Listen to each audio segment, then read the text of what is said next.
আমার জন্য করতালি বন্ধু। শুনলাম তুমি বলে অনেক বড় ম্যানেজার হয়ে গেছো। হ্যাঁ বন্ধু, আজকে আমি অনেক হ্যাপি। আজকের দিনটা আমার জন্য অনেক খুশির। হা হা হা। তে খুশি হওয়ার কি হলো রে?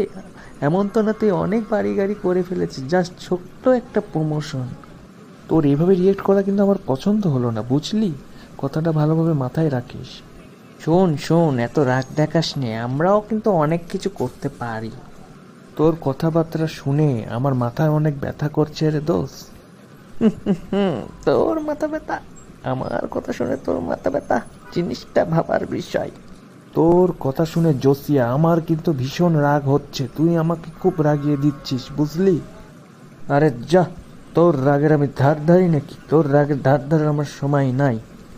থাক, বাদ দে এসব কথা। তুই তো দেখছিস কোনো কথাই সহ্য করতে পারছিস না আমার। আমি চিন্তা করছি দোস্ত, আমি কোনো প্রতিষ্ঠান বানালে সেই প্রতিষ্ঠানের ম্যানেজার আমি তোকেই বানাবো।